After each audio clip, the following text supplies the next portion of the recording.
Welcome to the Fear and Greed Afternoon Report for Friday the 4th of March 2022. I'm Sean Aylmer. Every afternoon I bring you the 5 news items that happened today that you need to know about. Story number 1. Russian troops this morning bombed a nuclear power plant in Ukraine. And the country's president, Volodymyr Zelensky, said ongoing attacks could trigger a nuclear disaster and the evacuation of Europe. An administrative building about 150 metres from the reactor was hit after the facility came under shelling attack from Russian forces. There's no sign of elevated radiation levels at this point. That's really good news. And the power station is being shut down. British Prime Minister Boris Johnson called for an emergency United Nations Security Council meeting to discuss the bombing. Story number 2 is the market reaction to the news of the new nuclear threat.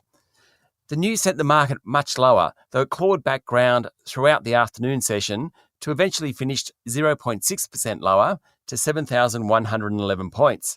The fall today ended a 5-day winning streak for the S&P ASX 200.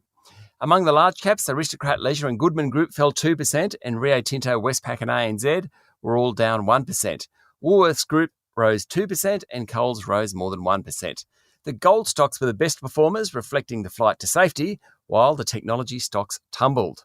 All the news helped the Aussie dollar. It finished the week at a 4-month high of almost 73.5 US cents. Story number 3. Iron ore prices have rallied to a 6-month high, buoyed by reports of a possible easing of China's strict COVID-19 policy and signs of improved steel demand in the world's second largest economy.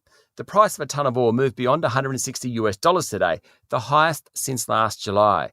Beijing exiting its zero-tolerance approach to COVID-19 could potentially end the stop-start nature of mainland economic activity that's been going on ever since the pandemic began.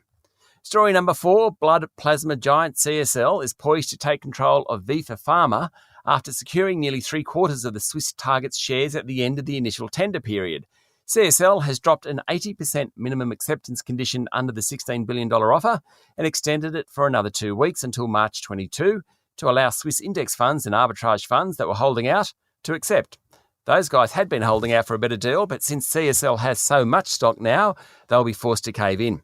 CSL, which in December launched the offer for Vifor, a maker of treatments for iron deficiency conditions and kidney diseases that complements CSL's product range, says it's on track to meet all other conditions under the offer.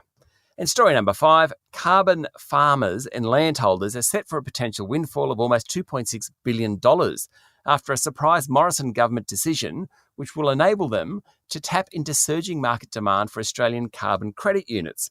The move, which the government hopes will help satisfy calls for more carbon credits vital to reaching the nation's 2050 net zero goal, means owners of land-based projects who agree to deliver about 188 million tonnes of abatement to the Commonwealth at an average price of $12 a tonne will be granted an option to sell to the open market instead.